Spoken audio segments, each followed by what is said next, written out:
વાઘોડિયામાં દિન પ્રતિદિન લબરમૂછિયા અને સગીર કિશોરો ચોરીના રવાડે ચડ્યા છે, ત્યારે છાસવારે થતી નાની મોટી ચોરી અને દુકાનો તૂટવાના બનાવને આગ લાગવાની ઘટના સાથે સરખાવવામાં આવી રહ્યા છે. ચોરીના ઈરાદે આવેલી સમયે સિગારેટ દુકાનમાં ફેંકતા આગ લાગી હોવાનો આક્ષેપ લોકમુખે ચર્ચાઈ રહ્યો છે. ઘટના સ્થળેથી એક ઇસમને સ્થાનિકોએ ઝડપી પોલીસને સોંપ્યો છે. મોડી રાત્રે બજારમાં કુમારશાળા પાસે આવેલ સાઈ જનરલ સ્ટોરમાં આગના ધુમાડા દેખાતા કેટલાક લોકોએ સ્થળ પરથી એક શકમંદને ઝડપી પાડ્યો છે, જ્યારે 3 ફરાર થઈ ગયા હોવાનો દાવો સ્થાનિકોએ કર્યો છે. આગની વિકરાળ જ્વાળામાં દુકાન અને માળિયામાં મૂકેલ તમામ સામાન હોમાઈ ગયો હતો. રાત્રે દુકાન માલિકને આગની ઘટના અંગે જાણ કરી એપોલો ફાયર ફાઇટરને આગને કાબૂ કરવા બોલાવવાની ફરજ પડી. સ્થાનિક યુવકોએ ફાયર સાથે રહી 3 કલાકની જહેમત બાદ આગ પર કાબૂ મેળવ્યો હતો. ઘટના સ્થળે પોલીસ પણ પહોંચી હતી, જો કે બાજુમાં આવેલ અન્ય દુકાનો આગની ઝપેટમાં હોમાઈ જાય નહીં તે માટે અન્ય દુકાન માલિકોએ સુરક્ષિત સામાન હટાવી દીધો હતો. મોડી રાત્રે લાગેલી આગ વહેલી સવારે કાબૂમાં આવી હતી. આગમાં વેપારીનો લાખોનો સામાન બળીને ખાખ થયો છે. વેપારીઓએ વધતી ચોરી અને આ પ્રકારની થતી નુકસાની અટકાવવા પોલીસ સમક્ષ ગુહાર લગાવી છે.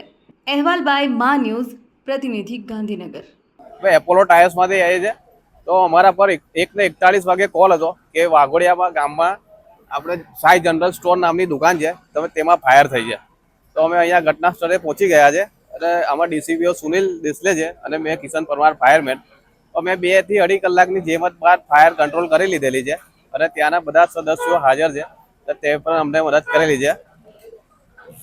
તે બદલ તેમનો આભાર. મારી દુકાન રાજેશ કુમાર ગુંજલાલ સાહની છે. હું એનો માલિક છું.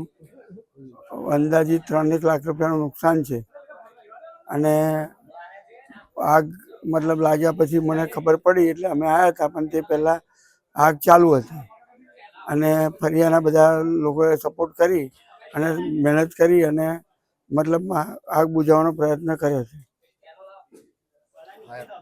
ફાયર બ્રિગેડવાળા પણ આવ્યા હતા અને એમને પણ સપોર્ટ કરી અને મતલબ આગને કાબૂમાં લીધી હતી. કહેવામાં એવું પણ આવ્યું છે કે રાત્રિ દરમિયાન આગળ તસ્કરો બેઠા હતા દુકાનમાં ને આગ લાગવાનો પ્રયત્ન કર્યો. હા, આગ લાગી એનું કારણ એ છે કે ભાઈ તસ્કરો ચોર લોકો પહેર્યા હતા અને એ લોકોએ આગ લગાડી, એવું મારું માનવું છે.